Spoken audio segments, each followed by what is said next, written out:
Assalamualaikum warahmatullahi wabarakatuh.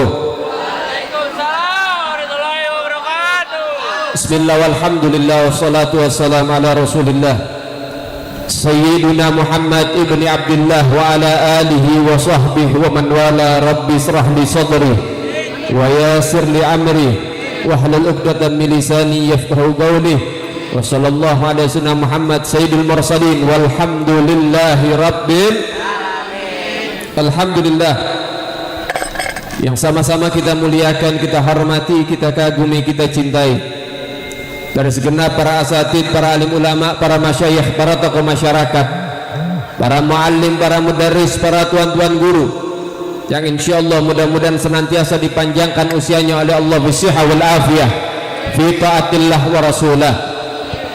Begitu juga dari segenap para hadirin hadirat, muslimin muslimat, mukminin mukminat, dan segenap masyarakat yang ada di kampung ini. Mudah-mudahan yang punya hajat, hajatnya dikabulkan oleh Allah, yang punya kesalahan diampuni oleh Allah, yang punya usaha diberkahi oleh Allah, yang berumah tangga menjadi sakinah mawaddah warahmah, anak kita menjadi anak yang soleh dan soleha, yang belum punya keturunan diberikan keturunan yang berbakti kepada Allah, Rasul dan orang tuanya. Amin ya rabbal. Alhamdulillah, segala puji bagi Allah, Tuhan yang Maha Esa, yang Maha Tunggal, yang memberikan keistimewaan dan anugerah yang begitu banyak. Selawat teriring salam terus kita berikan dan curahkan kepada hadratur Rasul, imamuna wa qudwatuna wa sayyiduna Muhammad sallallahu alaihi wasallam bi afdali salawat wa ta'zim, yang dengannya kita diarahkan, dibimbing, dituntun untuk senantiasa menjadi seorang hamba yang baik di hadapan Allah Subhanahu wa taala. Saudara yang dimuliakan oleh Allah, malam ini kita sudah masuk di dalam nisfu Sya'ban, di pertengahan bulan Sya'ban. Bentar lagi bulan puasa. Dengan masuknya bulan Sya'ban ini dan juga masuk pertengahan Sya'ban menunjukkan kedekatan dengan syahrul Ramadan. Di dalam bulan Sya'ban penuh dengan keagungan, untuk menyambut keagungan-keagungan di dalam bulan Ramadan yang dinyatakan oleh Rasul sallallahu alaihi wasallam,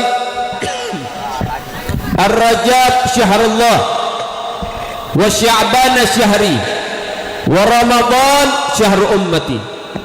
Rajab itu bulannya Allah, Sya'ban bulannya Rasulullah, Ramadan bulan buat kita umat baginda Nabi Muhammad. Rajab dipilih oleh Allah menjadi bulannya Allah karena di dalam bulan Rajab ada pertemuan antara Allah dengan Sayyidina Muhammad sallallahu alaihi wasallam. Di dalam bulan Sya'ban dipilih oleh Nabi menjadi bulannya Rasulullah. Padahal Nabi itu lahir bulan apa? Nabi lahir bulan apa? Waduh, ini dibilang muslim KW namanya nih ya. Artis lahir lo apal, BTS lahir lo apal, Nabi lahir kagak apal. Ini Nabi lahir bulan apa? Nah ini baru ada suaranya tadi, Masya Allah, modelnya semaput semua, ini pingsan semua. Nabi lahir bulan Rabiul, dan Nabi juga wafat bulan Rabiul Awal. Tapi kenapa Nabi mengambil atau memilih bulan Sya'ban menjadi bulannya Rasulullah, bukan bulan Rabiul Awal? Ternyata Rasul mengambil bulan Sya'ban menjadi bulannya karena di dalam bulan Sya'ban ada wahyu dari Allah Ta'ala yang menunjukkan keagungan Sayyidina Muhammad. Diturunkan perintah salawat kepada Rasul. Ayat itu turun di bulan Sya'ban yang ayatnya kita apal, innallaha wa malaikatahu yusalluna 'alan nabi ya ayyuhalladzina amanu sallu 'alaihi wa sallimu taslima. Ini ayat turun di dalam bulan Sya'ban. Allah Ta'ala perintahkan kita sholat, Allah nggak sholat. Allah perintahin kita puasa, Allah nggak puasa. Allah perintahin kita ibadah apapun, Allah nggak kerjain. Tapi sebelum Allah memerintahkan kita sholawat kepada Rasulullah, Allah terlebih dahulu yang bersalawat kepada Sayyidina Muhammad sallallahu alaihi wasallam. Sehingga Sya'ban dipilih menjadi bulan kebanggaan Sayyiduna Muhammad. Dalam bulan Sya'ban banyak kemuliaan, banyak keagungan, banyak keutamaan dan banyak anjuran. Di dalam bulan Sya'ban juga ada malam nisfu atau malam 15 Sya'ban. Yang ini malam agung, malam luar biasa, malam mustajab. Yang Nabi katakan di dalam hadis, khamsa layali la turad fihinna du'a. Ada 5 malam yang kalau hamba doa di malam itu doanya diijabah, permintaannya dikasih sama Allah Ta'ala, doanya nggak ada yang ditolak kalau yakin. Kalau doa setengah-setengah, doanya ragu, doanya nggak yakin, kagak diijabah. 5 malam nih apalin. Jadi kita agungkan malam ini dengan munajat. 4 malam terulang setiap tahun. Ada 1 malam yang terulang seminggu sekali. Yang pertama, awwalul lailah min Rajab, malam pertama bulan Rajab. Itu malam mustajab, banyakin doa. Yang kedua, walailatul Idul Adha, malam hari raya Idul Adha atau malam takbiran. Yang ketiga, walailatul Idul Fitri, malam hari raya Idul Fitri. 2 malam hari raya atau yang kita kenal dengan malam takbiran. Jadi malam takbiran jangan habis dari ba'da maghrib sampai subuh keliling bawa obor. Jangan cuman kita di sini apa? Pawai doang, jangan, tapi isi dengan munajat. Sisakan waktu buat minta sama Allah Ta'ala. Permintaan kita banyak dan juga banyak yang belum diijabah. Maka jadikan malam itu supaya permintaan kita mendapatkan ijabah dari Allah Subhanahu wa Ta'ala. Kemudian yang ketiga, yang keempat ya, yang keempat, walailatul Jum'ah, malam Jumat itu malam munajat, malam Jumat itu malam sholawat, malam Jumat itu malam ibadat, bukan malam keluarnya kuntilanak. Karena banyak mengait-ngaitkan malam Jumat nih malamnya horor, malam Jumat itu malam yang menakutkan. Enggak, malam Jumat malam mulia yang diisi dengan munajat kepada Allah Subhanahu wa Ta'ala. Yang kelima, walailatul nisfu min Sya'ban, malam nisfu Sya'ban. Malam nisfu Sya'ban adalah malam Kapan malam nisfu Sya'ban? Ini malam sekarang. Tadi udah baca Yasin belum? Udah baca doa nisfu belum? Alhamdulillah. Ini malam agung, ini malam mulia. Sampai-sampai dikatakan malam agung selain daripada malam Lailatul Qadar adalah malam nisfu Sya'ban, malam yang istimewa, malam yang luar biasa. Sehingga di dalam malam ini dikatakan di dalam kitab Kanzul Najah Usurur, yusannu ahya hadhil lailah, disunnahkan, dianjurkan untuk menghidupkan malam ini. An Mu'adz bin Jabal qala Rasulullah sallallahu alaihi wasallam, Sayyidina Mu'adz bin Jabal berkata, Rasulullah bersabda, man ahyal layalil khamsa, siapa orang yang menghidupkan 5 malam, wajabat lahul jannah, maka wajib bagi dia mendapatkan sorga. Pengen masuk sorga enggak? Mau dapat sorga enggak? Ini 5 malam hidupin sama ibadah. Apa malam 5 itu? Yang dikatakan malam 5 itu adalah yang pertama Lailatul Tarwiyah, malam tarwiyah. Kemudian walailatul Arafah, malam Arafah. Malam Arafah kapan? Tanggal 10 bulan Dzulhijjah. Kalau tarwiyah 11, 12, 13. Kemudian walailatul Nahar, malam takbiran Idul Adha. Walailatul Fitr, malam takbiran Idul Fitri. Walailatul nisfu min Sya'ban, dan juga malam nisfu Sya'ban. Malam nisfu Sya'ban, siapa orang yang menghidupkan malam-malam itu, wajabat alaihil jannah, maka wajib, berhak didapetin sorga. Ya, mudah-mudahan kita bisa menghidupkan malam ini dengan ibadah, sehingga diadakan ini majelis, diadakan ini acara, yaitu untuk menghidupkan yang namanya malam nisfu Sya'ban. Dikatakan kala ba'dhum fafadhala Rajab fil ashri awal, Rajab itu Di 10 hari pertama itu memiliki kemuliaan. 10 hari pertama bulan Rajab memiliki kemuliaan.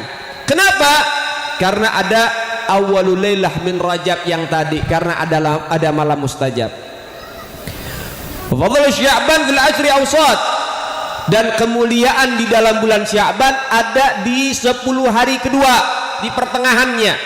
Kenapa? Karena ada malam nisfu Sya'ban. Dari tanggal 10 sampai tanggal 20 itu malam-malam mulia dalam bulan Sya'ban, karena di situ ada nisfu Sya'ban. Wa fadla Ramadan fil asri akhir, dan juga kemuliaan di dalam bulan Ramadan ada di 10 hari terakhir. Kenapa? Karena di situ ada Lailatul Qadar, ada malam Lailatul Qadar khairu min alfi syahr, lebih baik dari 1000 bulan. Dan itu Allah Ta'ala simpan di akhir-akhir bulan puasa. Makanya Nabi mengatakan apa? Syahrul Ramadan awwaluhu rahmah wa awsatuhul maghfirah wa akhiruhu itkum minan nar. Yang mana bulan Ramadan 10 hari pertama Allah bagi rahmat, 10 hari kedua Allah membagi-bagi daripada pengampunan, dan juga 10 hari terakhir atau 9 hari terakhir Allah bagi-bagi itkum minan nar, pembebasan dari api neraka. Nah, mudah-mudahan kita bisa menghidupkan bulan Ramadan nanti. Nah, saudara yang dimuliakan oleh Allah Subhanahu wa taala, kemudian di dalam bulan Sya'ban ini juga kita dianjurin untuk menulis satu kalimat ayat dari Al-Qur'anul Karim. Nggak tahu di sini udah pada ngamalin apa belum nih? Kita dianjurin dari Al-Habib Salim Asy-Syadhili, dikatakan siapa orang yang menulis ayat ini di kertas, kemudian dilipat, kemudian kertas itu taruh di tempat duit, maka nggak pernah kosong dari duit tuh. Taruh dompetnya insya Allah banyak duit. Nih dompetnya kita nih udah kebanyakan bon utang. Nah, ini boleh bisa diamalin deh. Ya, apa? Yaitu daripada ayat Allah Subhanahu wa taala, inna hadza la rizquna ma lahu min nafat. Surat Shad tuh. Ya. Ayat 54 kalau nggak salah. Inna hadza la rizquna ma lahu min nafat. Itu ditulis di kertas, kemudian simpen di tempat duit, di dompet atau di tabungan. Nah, itu kalau kita taruh dompet, yang laki yang perempuan hati-hati, karena itu ayat Quran. Kalau taruh di dompet, jangan dompetnya ditaruh saku celana belakang, jatuhnya haram. Ibu-ibu kalau misalnya naruh itu di tas, di dompet, kalau lagi taruh di tas, kalau pengajian jangan suka ngelangkain tas. Ini kadang-kadang cuma ngejar pastel doang, sampai tas dilangkahin, ada yasinnya, ada majmu' sarifnya, masya Allah, naudzubillahi min. Jadi kalau taruh itu jimat, ya, daripada ikhtiarnya para ulama ini kita amalkan, diperhatikan baik-baik. Itu ditulis di kertas, dilipat, taruh tempat duit, jangan dibuka-buka lagi. Ya, mudah-mudahan Allah Ta'ala memberikan rezeki makmur buat kita, amin ya rabbal. Nah, saudara yang dimuliakan oleh Allah Subhanahu wa Ta'ala, itu kemuliaan dalam bulan Sya'ban, kemuliaan yang luar biasa. Kita isi Sya'ban dengan munajat, kita isi Sya'ban dengan ibadat, dengan taat, dan juga taqwa kepada Allah Subhanahu. Lalu kemudian sebentar lagi akan masuk bulan puasa, yang mana Nabi mengatakan man faraha bidukhuli Ramadan haramallahu jasadahu 'alan niran. Siapa orang yang gembira kedatangan bulan puasa, maka diharamkan jasadnya disentuh oleh api neraka. Maknanya dakhalal jannah, dimasukkan ke dalam sorga. Siapa orang yang gembira datangnya Ramadan, modal girang doang nyambut Ramadan masuk sorga, kan enak banget jadi umat Nabi nih. Cuman bagaimana? Jangan salah tafsir. Bergembira di sini maksudnya dengan meningkatkan taat dan ibadah. Kita girang dengan perkara yang Allah berikan, yaitu dengan taat. Jangan sampai wah bentar lagi mau puasa nih, besok puasa, saya girang pengen dapat puasa, udah saya undang deh artis biduan-biduan, saya undang deh dangdutan, saya undang wayang golek, saya undang jaipongan. Ini bukan gembira, nantang Tuhan namanya, saudara. Paham? Besok puasa, nih malam penutupan main judi, main togel, main slot, Putra Zeus, banyak modelnya nih. Na'udzubillahi min, yang bener aja, makhluk.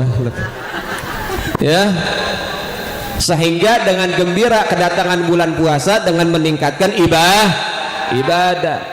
Farhatan lisoim, 2 kebahagiaan buat orang yang puasa, jaminan dari Rasulullah.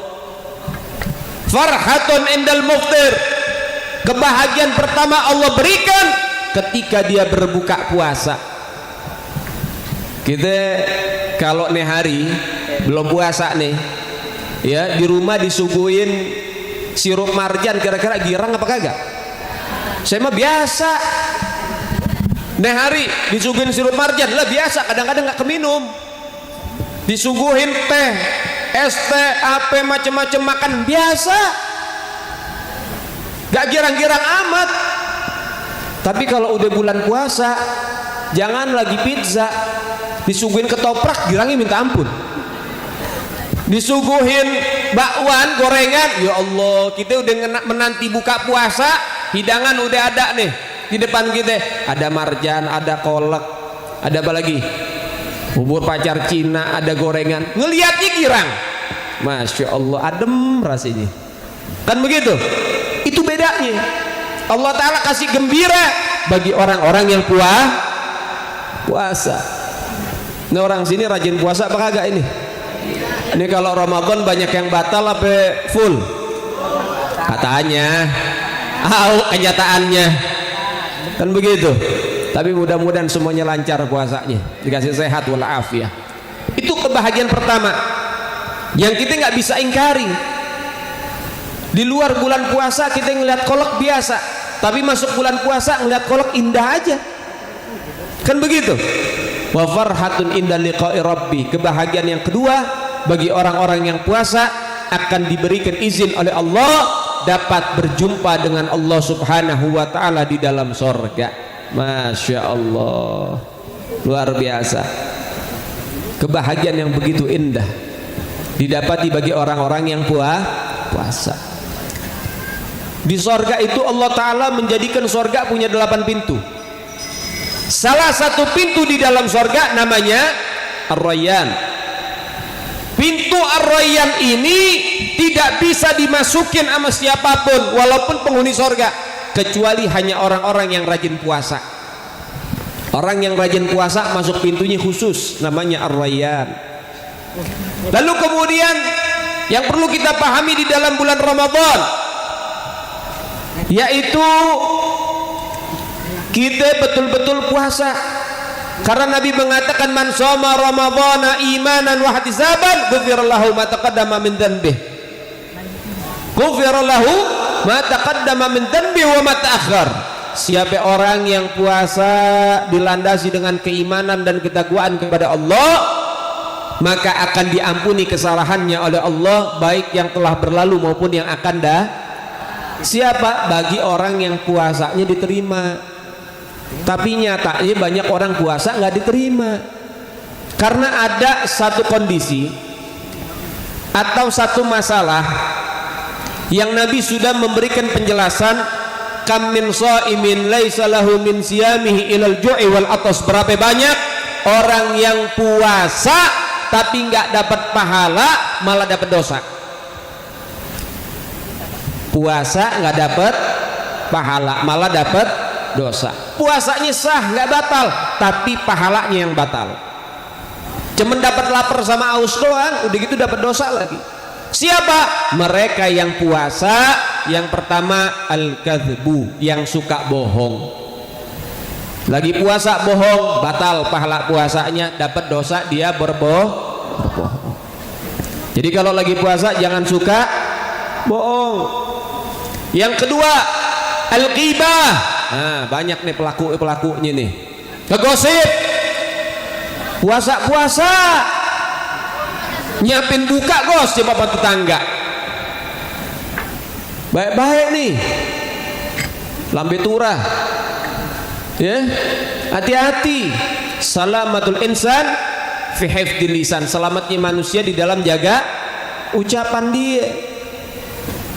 Orang yang puasa kemudian dia ghibah, batal pahala puasanya, malah dapat dikatakan sama Nabi, orang yang ghibah, salah satu dosa ghibah, dengerin nih mak dengerin biar pada tobat nih. Orang puasa atau nggak puasa, pokoknya orang ghibah, orang yang suka gosip, orang suka menggunjing, kalau ngomongin orang, sekali ghibah dia dapat dosanya seperti zina 30 kali. Na'udzubillahimin.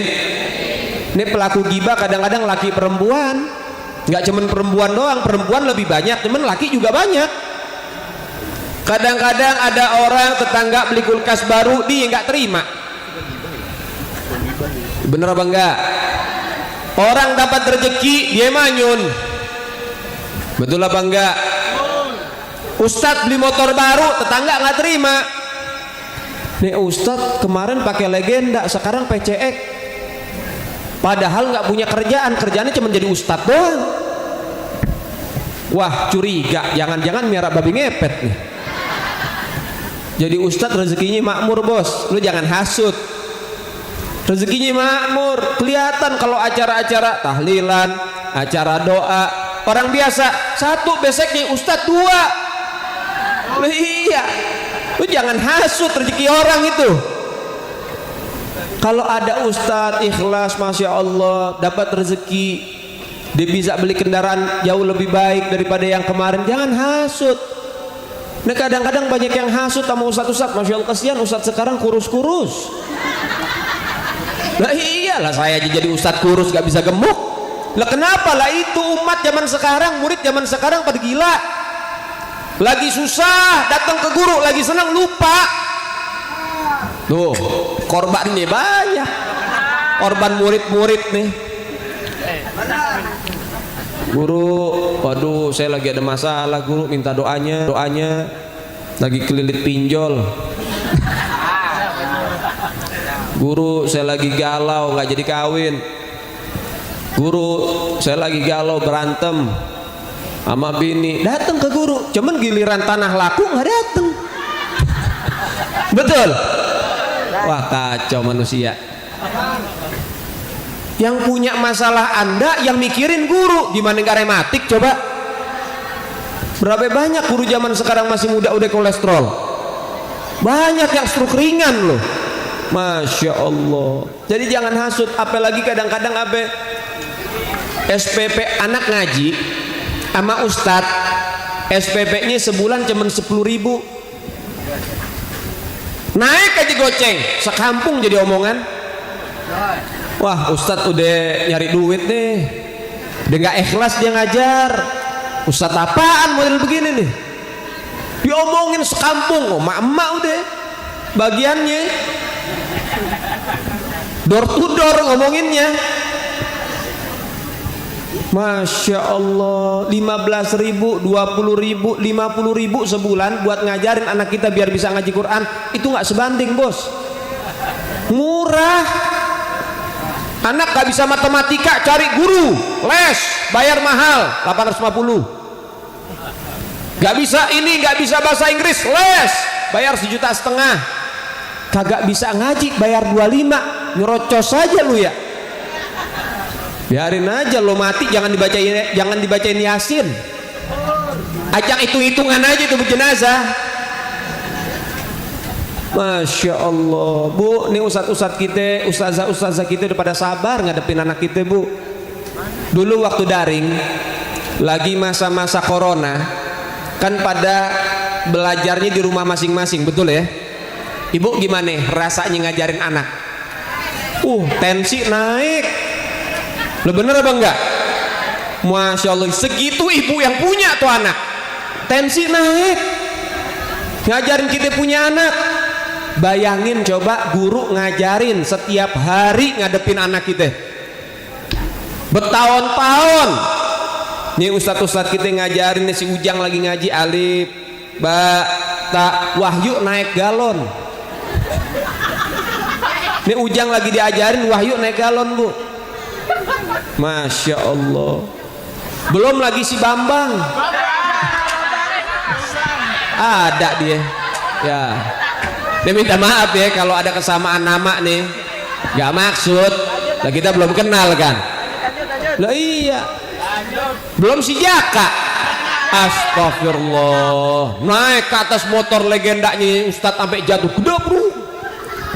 Motor udah tua Jaka, jangan lo naikin. Lo bayar cuman 25.000. Ini servisnya ratusan ribu. Nyusahin lo ya. Masya Allah tuh lihat, sabar tuh Ustadz tetap. Ayo ngaji. Sabar, nggak bisa ngaji dipecut anaknya, orang tua lapor polisi. Benar. Makanya anak zaman sekarang banyak yang nggak bisa ngaji Quran. Beda sama orang dulu. Orang dulu nggak bisa ngaji Quran, dipecut sama ustadznya, pulang ngadu sama orang tua, Pak saya dipukul sama ustadz. Kenapa? Saya nggak bisa ngaji. Sama bapaknya ditambahin, digesperin bu. Nggak, lu pantas dipukul, lu kagak bisa ngaji, kagak nurut sih. Lu anak sekarang manja-manja. Maka orang dulu masya Allah udah hatam Quran berkali-kali. Anak zaman sekarang udah punya anak 2 masih nggak bisa ngaji Quran. Betul apa enggak? Orang dulu Quran gak lancar, Yasin apal. Orang sekarang udah kagak lancar, kagak apal. Masya Allah, na'udzubillahi min. Anak model begini tukerin bu sama beras 2 kilo aja nggak apa-apa. Masya Allah, na'udzubillahi min. Paham ya? Jadi jangan hasut sama rezeki orang. Fadlu. Jangan hasut sama rezeki orang. Ustadz punya PCX, lu jangan hasut kalau masih naik Mio. Itu rezekinya dia. Ngomong sana, ngomong sini, ya Allah. Nih dengerin nih. Ngomongin keburukan orang. Dengerin, kalau perlu jadiin status nih. Ngomongin keburukan orang, benernya jadi gibah, salahnya jadi fitnah. Dua-duanya rugi. Kita ngomongin keburukan orang, betul memang kejadian, faktanya begitu, bener, jadi gibah, dosa, parah dosanya, jangan main-main. Kayak makan bangke saudaranya, salah, nggak seperti itu ternyata faktanya, fitnah, seperti membunuh orang. Al fitnah asyaddu minal qatl. Orang fitnah itu dosanya lebih parah daripada ngebunuh. Na'udzubillahi min. Hati-hati, stop ya, stop, hati-hati. Ibu juga sama suami yang terima bu. Kadang-kadang istri zaman sekarang suami demek kagak terima. Nyesel gua kawin sama lu. Lah nyeselnya udah anak 5 lu baru nyesel. Wah kacau dah. Paham ya? Yang terima, kenapa? Karena itu sudah dijelaskan sama Nabi. Banyak seorang istri dimasukkan ke dalam neraka gara-gara kufur nikmat, kagak bersyukur dapat suami. Suami pulang dapat 20.000, masya Allah, itu bini udah di depan rumah kayak sarang gonggok tuh, rambutnya daster bolong-bolong, muka codet, waduh, tato belakang gede banget bekas kerokan, galak. Lu pulang dapat 20.000, suami apaan lu? Minggat lu dari sini. Masya Allah. Hati-hati. Korbannya nyaut mulu ini.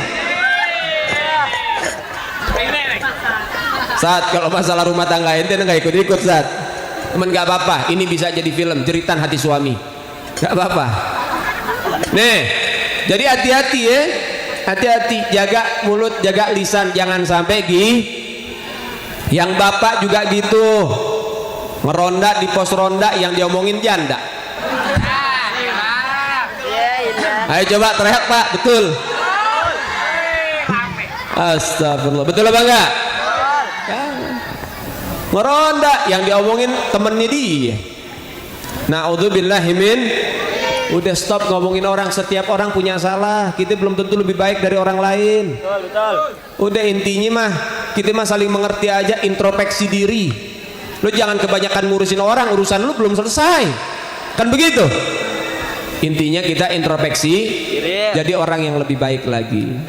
Yang udah biarin kita diomongin orang nggak apa-apa bu, yang penting jangan kita ngomongin orang. Prinsipnya begitu.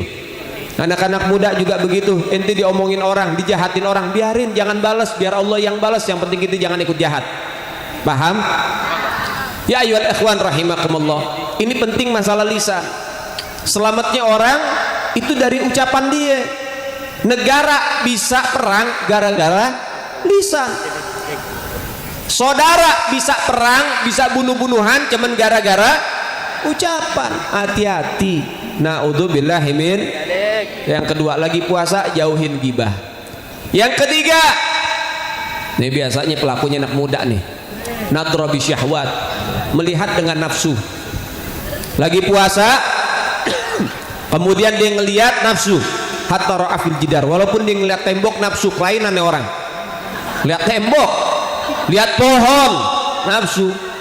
Batal pahala puasa, dia dapat dosa. Naudzubillahi min. Masa iya ada Beb orang lihat tembok nafsu lah? Sekarang zaman gila. Apa yang agak ada? Ini kejadian beberapa tahun yang lalu, jauh 8 atau 9 tahun yang lalu saya lihat berita. Ada kejadian di Bali, seekor sapi diperkosa sampai hamil. Coba itu. Belum lagi kejadian di Jakarta apa di daerah Jawa Tengah gitu, saya lupa. Bebek sampai betelor diperkosa. Naudzubillahi min. Wah, Aduh. bocah mana ini? Tahu ya. Waduh, angel. Deh. Al-muhim ini jadi pelajaran, hati-hati jaga mah. Kenapa? Karena ujian di dalam bulan puasa banyak. Yang dipuasain nggak cuman lambungnya, nggak cuman perutnya, tapi semua jawarih, anggota badannya mesti kudu puasa, mesti kudu ibadah. Apalagi bulan puasa ujian-ujiannya luar biasa. Apa yang banyak di bulan puasa? Cabe-cabean berkeliaran. Sekarang nggak keluar Bu, ntar puasa ente lihat kalau udah sore nyari takjil, Masya Allah ada aja 3 ekor goncengan. Nah iya ada, celana pendek, rambut lepek, warna belantong nilon. Lo tau belantong nilon? 3 warna, muka putih, leher dekil. Astagfirullahaladzim. Kakinya dia abu-abu monyet. Naudzubillahi min. Karena ini kejadian sering kita dapetin di bulan Ramadan waktu nyari takjil. Ada satu murid tanya sama saya, Beb, kita kalau pengen ngaji kelas Ramadan, biasanya ada beberapa guru buka kelas Ramadan. Kalau pengen ngaji kadang kita bingung, Beb, buat jaga mata, kita jalan naik motor, ada aja mereka-mereka nih yang gonceng 3 nih, alien-alien nyalip. Cuman yang saya heran, karena saya juga pernah ngalamin tuh, lagi pengen acara disalip sama bocil-bocil nih, anak-anak kecil nih, disalip, giliran nyalip dari belakang ngebut, udah di depan bisa lambat. Kalau udah nyalip lambat dia langsung, jalannya anteng banget. Lo kalau mau lambat di belakang, jangan di depan. Dilihat bikin enek. Nah iya, gak dilihat nabrak. Masya Allah, gimana Beb cara ngehindarinnya? Cara ngehindarinnya salip balik, udah beres. Kalau nggak terima ya lo trek-trekan berdua. Naudzubillahi min. Begitu keadaan bulan Ramadan, bulan Sya'ban aja nih sekarang nih malam. Ini bulan munajat, bulan Allah membagi-bagi pengampunan. Segitu masih banyak yang ninggalin doa nisfu. Segitu masih banyak yang melakukan maksiat. Masya Allah, malam nisfu kagak ada takut-takutnya, masih aja goncengan sama pacarnya. Naudzubillahi min. Apalagi puasa lah banyak. Jangan lagi orang yang kagak ngaji, anak hadroh yang pacaran banyak kok. Naudzubillahi min. Masya Allah. Tuh yang ketiga, nadra bi syahwat, hati-hati. Yang pertama tadi apa? Nah begini nih, orang kalau ngaji cuman ngarepin nampan begini. Makanya kalau ngaji dicatet, punya HP catet. Orang nyatet sekarang nggak harus pakai kertas, pakai pulpen. HP keluarin, ada catatan, lo pencet, lo ketik tuh apa yang bisa diambil. Itu namanya orang ngaji. Yang pertama tadi apa? Orang kalau puasa dapat lapar, dapat aus, dapat dosa, nggak dapat pahala kalau dia ngelakuin bohong. Yang kedua, Gibah. Yang ketiga, melihat dengan. Yang keempat, ngadu domba. Nah, temennya diadu sama dia. Lu diomongin tuh. Ngomongin apaan? Lu katanya kulit lo hitam metalik. Wah, diomongin lo. Siapa yang ngomong? Itu si Fulan. Berantem akhirnya. Gara-gara diadu dong. Tetangga sama tetangga diadu. Na'udzubillahi min. Hati-hati orang yang macam begini nih. Yang kelima, sumpah palsu. Dikit-dikit sumpah, dikit-dikit sumpah. Sumpahnya sumpah buat nutupin kebohongan. Udah dapat dosa, pahalanya batal, dan juga jadi orang yang rugi. Na'udzubillahi min. Hati-hati, bulan puasa itu Syahrul Furqan, bulannya Al-Qur'an. Sibukin nama ngaji Quran udah. Anak-anak muda lu jangan kebanyakan nongkrong. Ngaji. Udah umur udah 23, umur 24 masih belum pernah hatam aja. Ngaji. Ibu yang galak sama anak, Bu. Jangan anak dimanjain mulu, anaknya digalakin. Udah sholat belum? Belum, sholat sekarang. Gak sholat kasih selang, Bu. Gebukin. Lu ya nyusahin anak begitu mengundang bala. Paham ya? Harus galak sama sholat. Makanya Nabi bilang apa? Suruhlah anakmu untuk sholat di usia 7 tahun. Kecil-kecil. Di usia 7 tahun. Dan pukullah anakmu kalau nggak mau sholat usia 10 tahun. Tuh lihat Nabi sampai suruh apa? Wadrib, pukul. Dan orang tua zaman sekarang, jangan Anda di sini mau dibohongin anak. Kadang orang tua nanya sama anak, lu udah sholat belum? Udah percaya aja. Interogasi, Bu. Lu sholat di mana? Di musola ini. Imamnya siapa? Tanya imamnya. Oh, imamnya Fulan. Nanti kalau ketemu sama itu bapak, Pak, bener gak anak saya sholat di sini? Tanya, Bu, karena masalah sholat ini penting. Man taraka sholata muta'ammidan faqad kafara. Nabi bilang, siapa orang yang ninggalin sholat secara sengaja, maka dia telah murtad, keluar dari Islam. Hati-hati nih, bocah, lu ya main gaple sampai subuh bisa lu. Sholat isya bablas. Bener apa enggak? Subuh jam 10 pagi. Sekalinya doa minta sorga, lah gila. Na'udzubillahi min. Yang galak sama sholat, yang galak sama ibadah. Anak bolos sekolah marahnya minta ampun orang tua. Tapi giliran bolos ngaji anteng aja. Bapak pulang, loh nih anak kenapa kagak ngaji, Bu? Tidur nih anak udah waktunya ngaji. Kata si ibu apa nih? Biarin Pak, capek pulang les, capek pulang sekolah. Masya Allah. Jangan begitu. Kita pengen punya anak soleh dan soleha. Dan soleh-soleha nggak didapat di sekolah, dapatnya di pengajian, dapatnya di majelis taklim, dapatnya di pesantren. Karena itu yang membibit karakter anak-anak kita untuk menjadi anak yang baik. Ini zaman sekarang zaman parah. Kejadian kemarin saya ngelihat ada anak membunuh orang tuanya dengan 50 tusukan. Kemudian kejadian yang kedua, ada seorang bapak yang sudah stroke di kursi roda dibuang sama anaknya di tempat sampah di pasar. Dinas sosial ngambil, dibawa pulang, semua anaknya nolak, gak ada yang mau terima. Akhirnya dibawa ke panti jompo. Ada juga kejadian orang anaknya ini ngebawa orang tuanya ke panti jompo. Bilang, nih Bu, saya titipin di panti jompo. Pesan saya satu, kalau bapak saya mati langsung kubur aja, nggak usah kabarin kami. Sampai begitu. Na'udzubillahi min. Kenapa anak-anak zaman sekarang durhaka? Karena orang tua lalai di dalam memberikan pendidikan agama sama anak-anaknya. Paham? Jadi ibu kalau anak pengen ngaji dukung, Bu. Jangan anak pengen ngaji diomelin mulu. Na'udzubillahi min. Diajak ngaji, baca Quran. Dan ibu bapak jangan cuman bisa nyuruh anak suruh ngaji, suruh sholat, suruh ini. Bapaknya raja togel. Saya kepengen anak saya jadi anak soleh, Beb. Saya nggak kepengen anak saya kayak saya. Bagus pikirannya, cuman lu kudu tobat. Mafil abna, apa yang ada sama bapak ada sama anak itu gimana orang tuh. Kalau misalnya orang tuanya kalong, anaknya kampret. Kalau orang tua nyolong, anaknya udah nggak beda jauh. Paham? Jadi nggak beda jauh. Ayo kalau pengen punya anak yang baik, orang tua juga mesti kudu baik. Paham sampai sini? Diajak buat ngaji Quran karena Ramadan bulannya Al-Qur'an. Dikatakan Rabi'atu Adawiyah.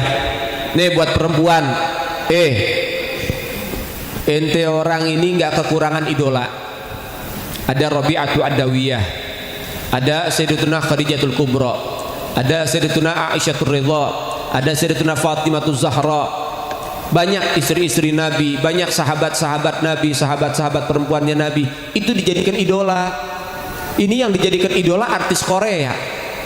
Wah, kafir lagi nggak pernah sujud. Masya Allah, naudzubillahi min. Siapa itu? Kim Jong Un. Siapa lagi? Taehyung, jongkok. Saya nggak bisa ngebayangin Kim Jong Un jualan teh sambil jongkok, pegel-pegel loh. Itu dijadiin idola. Konser, nabung sampai kena mah. Kagak jajan dia, nggak makan, dia rela nabung buat beli tiket konser. Wah udah gitu dari awal sampai akhir berdiri lagi. Hujan, kagak minggir. Masya Allah, semangat banget mau masuk neraka. Kan begitu? Betul apa enggak? Lah pengajian hadir gratis, duduk full AC lagi, AC alam. Kan begitu? Kadang-kadang kalau tablik akbar, makanan kebuli, nasi uduk, nasi orang, semua keluar, lu makan gratis, free. Masya Allah, segitu masih banyak yang males ngaji. Masya Allah, innalillahi wa inna ilaihi. Betul kata mereka orang-orang soleh, di akhir zaman itu banyak orang masuk surga berbondong-bondong, bahkan dulu-duluan. Ya ini keadaannya. Paham ya? Lihat Rabi'atu Adawiyah, wanita solehah. Beliau dikatakan di masa hidupnya telah menghatamkan 7.000 kali hataman Quran. Coba tanya anak ibu yang perempuan sudah berapa kali hatam? Belum? Ini anak-anak kita kadang-kadang yang perempuan udah hatam apaan? Chat dari mantan, hatam dia berkali-kali. Dibaca mulu. Baca Quran, baca Al-Qur'an. Perempuan mendapatkan kisah ini Al Habib Ahmad Al-Muhdhar. Beliau membaca firman Allah, ar-rijal qawwamuna 'alan nisa. Laki-laki lebih baik, lebih mampu daripada perempuan. Kalau Rabi'atu Adawiyah 7.000 kali, maka Al Habib Ahmad Al-Muhdhar beliau menghatamkan 12.000 kali hataman Al-Qur'an. Al-Imam Rifai ketika detik-detik wafat dalam masa 3 hari dia baca Al-Quran gak kerasa 4.000 kali hatam. Al-Habib Abdurrahman As-Segaf pagi 2 kali hatam, sore 2 kali hatam Al-Quran di luar bulan Ramadan. Masuk bulan Ramadan setiap 1 rakaat 1 kali hatam, sholat fardu maupun sholat sunnah. Tinggal ente hitung sholat fardu sehari semalam kalau dijumlah berapa rakaat. Wah nggak sholat orang sini nih. Nih saya kasih tahu nih 17 rakaat. Belum qobliyah ba'diyah, belum sholat tasbihnya, belum witir duhanya, belum sholat tarawehnya. Masya Allah, berapa puluh kali hatam dia. Masya Allah, kok bisa Beb kita aja sekali hatam aja bertahun-tahun?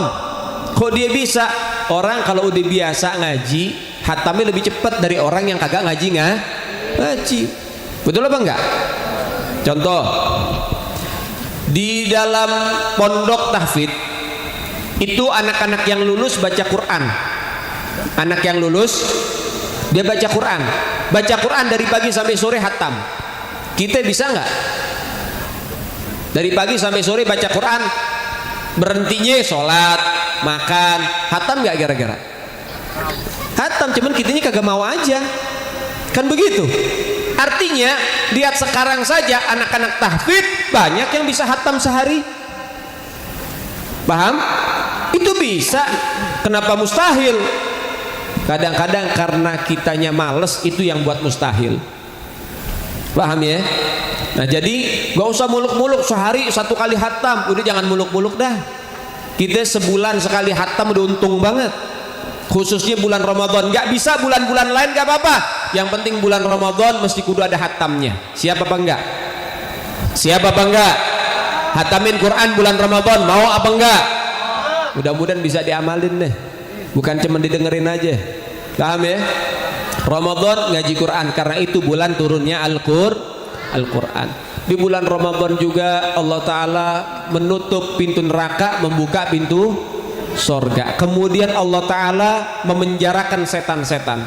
Setan itu dipenjarain sama Allah Ta'ala di bulan Ramadan.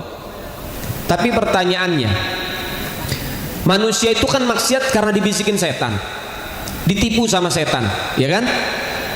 Intinya kan begitu. Setan yang buat manusia-manusia pada maksiat, jauh sama Allah Ta'ala.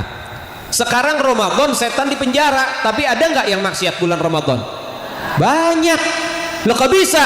Nah begitulah para ulama mengatakan, setan godain manusia itu cuman sambilan doang, bukan kerjaan tetap. Sambilan. Tapi kerjaan tetap setan itu dalam 11 bulan bukan menggoda manusia, tapi mengkader manusia biar ikut jadi setan. Jadi setan itu selama 11 bulan dia bikin tim ses. Tim ses. Jadi dia tahu setan, Ramadan saya masuk penjara, sehingga sebelum saya masuk penjara mesti kudu ada saya punya wakil nih, manusia-manusia yang punya sifat kayak setan. Setannya masuk penjara, ada teman yang ngajak main judi. Nah itu manusia berhadi setan. Na'udzubillahi min. Tapi mudah-mudahan kita jadi anak-anak yang soleh-soleha, jadi manusia-manusia yang berbakti kepada Allah dan Rasulnya. Amin ya Rabbal. Tergantung teman duduk. Kalau kita pengen jadi baik, duduk sama orang-orang baik. Kalau kita duduknya sama orang-orang jahat, ya kita keikut arus bawa jadi jahat. Na'udzubillahi min. Paham ya? Nah saudara yang dimuliakan oleh Allah, fokus di dalam bulan Ramadan, perbaikin taat kita, takwa kita, ibadah kita. Khatamin Quran biar menjadi orang-orang yang manfaat dan beruntung dunia sampai akhirat. Amin ya Rabbal alamin. Sehingga Syawal kita bisa mendapatkan daripada kemenangan. Cuman perlu dipahamin. Dikatakan laisal aid liman labisal jadid walakinal aid liman ta'atuhu tazid. Bukanlah orang yang berhari raya orang yang mengenakan pakaian serba baru, tetapi orang yang mendapatkan hari kemenangan adalah mereka orang-orang yang taatnya selalu bertambah. Pahamin itu kata. Jadi bukan orang yang pakai pakaian baru dia nih yang hari raya, yang lebaran model begitu, enggak. Itu cuma anjuran, itu sunnah. Pakai pakaian terbaik sunnah, tapi yang lebih wajib, yang lebih berhak, yang lebih bagus, taatnya bertambah. Berapa banyak orang puasa kagak pakaiannya paling bagus, nanggok paling depan. Nah kan begitu, lu puasa kagak pernah. Na'udzubillahi min. Ayo diperbaikin lagi. Jadi modal untuk menjadi hamba yang baik bukan dari pakaian, tapi dari taat. Masuk Ramadan, terawihnya yang giat. Ini kadang-kadang giatnya cuma di depan doang, 5 hari bertahan, setelahnya sepi lagi. Apalagi udah masuk akhir Ramadan, Masya Allah, paket lengkap. Dia yang buka musola, dia yang nyalain lampu, dia yang qomat, dia yang azan, dia yang sholat, dia yang gulung tikar, dia yang ngunci lagi musolanya sendirian. Mana aki-aki? Yang lainnya pada sibuk di pasar malam. Besok lebaran nih, 2 hari lagi lebaran, baju belum punya, sendal belum punya, celana belum punya, sibuk di pasar malam. Betul apa enggak? Masya Allah, belanja ini belanja itu. Kayaknya nih kalau ibu nggak beli baju baru besok nggak jadi lebaran. Kalau bapak nggak pakai sendal baru kayaknya nggak jadi lebaran. Paham ya? Padahal Allah Ta'ala memberikan keistimewaan di akhir Ramadan. Itkum minan nar, pembebasan dari api neraka. ada di akhir Ramadan, door prize di akhir. Rahmat bulan Muharram ada, maghfirah di 10 hari kedua bulan Rajab, maghfirah banyak. Tapi masalah itu minan nar cuman ada di dalam bulan Ramadan, dan itu ditaruh di akhir Ramadan. Dan juga Lailatul Qadar itu terjadi kebanyakan di akhir-akhir bulan Ramadan, di malam-malam ganjil. Sehingga ayo tingkatin lagi semangat ibadahnya. Terawihnya jangan bolong, ngaji Qur'annya harus bisa khatam, puasanya dijaga dengan baik, jawarih anggota badannya dijaga dengan baik, sehingga dia bakal mendapatkan barokah dunia sampai akhirat. Amin ya rabbal. Saudara yang dimuliakan oleh Allah, itulah kemuliaan Sya'ban, itulah kemuliaan Ramadan. Dan juga walaupun Rajab berlalu, bukan berarti kita nggak boleh memperingati Isra wal Mi'raj. Boleh, karena itu memperingati kejadian yang dialami oleh baginda Nabi Muhammad sallallahu alaihi wasallam. Kalau bicara Isra wal Mi'raj panjang ceritanya. Inti daripada Isra wal Mi'raj adalah sholat, dan sholat adalah kunci menjadi umat baginda Nabi Muhammad. Jangan harap Anda diakui sebagai umat Nabi, jangan harap Anda mendapatkan syafaat Nabi, jangan harap Anda mendapatkan rahmat ilahi kalau Anda masih meninggalkan sholat. Sehingga nanti di hari kiamat, orang yang ninggalin sholat kemudian dia nggak godok sholat yang dia tinggalkan sampai dia mati, ini ninggalinnya nggak sengaja ya. Kalau ninggalinnya sengaja dia daripada sholatnya, hukumnya murtad, dia kafir. Paham? Tadi hadis sudah disampaikan, man taraka sholata muta'ammidan faqad kafara. Kalimat qad dalam ilmu nahwu, ilmu bahasa Arab, kalau masuk dalam fi'il madhi itu artinya litahqiq, sungguh-sungguh benar-benar telah menjadi kafir. Na'udzubillahi min.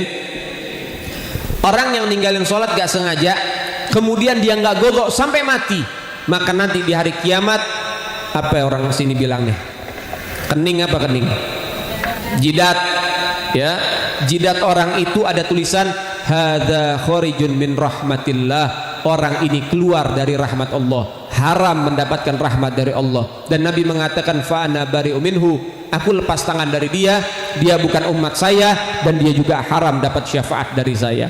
Kemudian juga Nabi mengatakan orang yang meninggalin sholat, maka nama dia dan nama orang tuanya itu ditulis oleh Allah fi babin nar, di setiap pintu neraka. Maknanya orang kalau ninggalin sholat berarti dia udah mesen tempat di neraka, waiting list, udah booking seat, udah nyiapin tempat nanti di neraka. Na'udzubillahi min.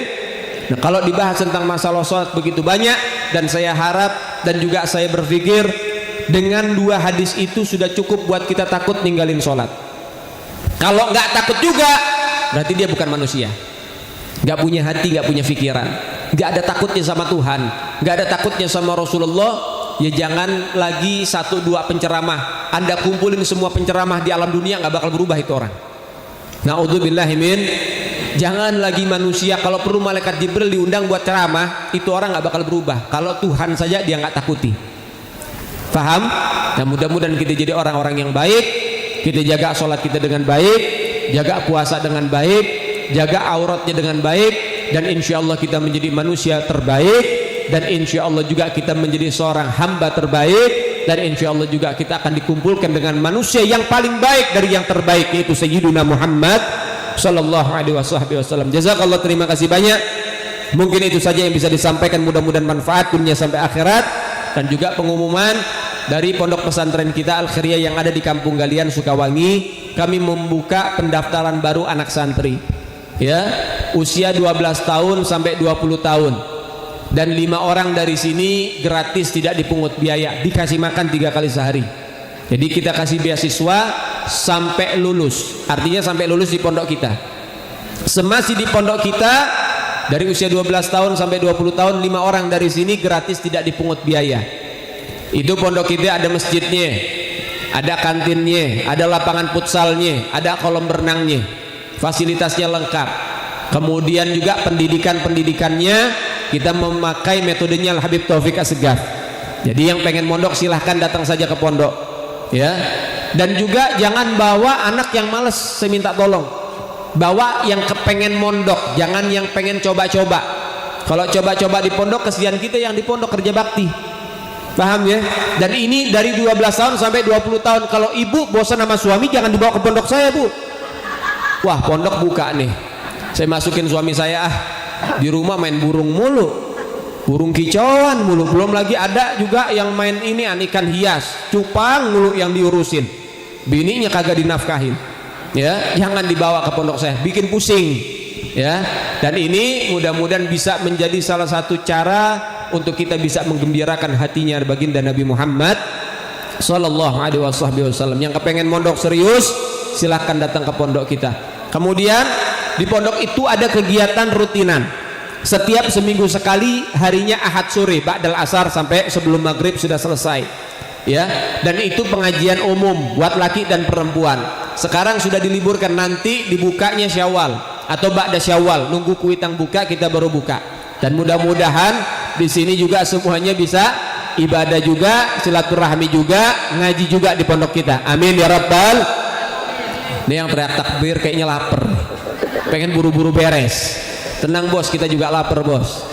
Ya, jadi itu saja pengumuman yang bisa disampaikan dan mudah-mudahan manfaat buat kita semua. Hadza minni alafu minkum. Assalamualaikum warahmatullahi wabarakatuh.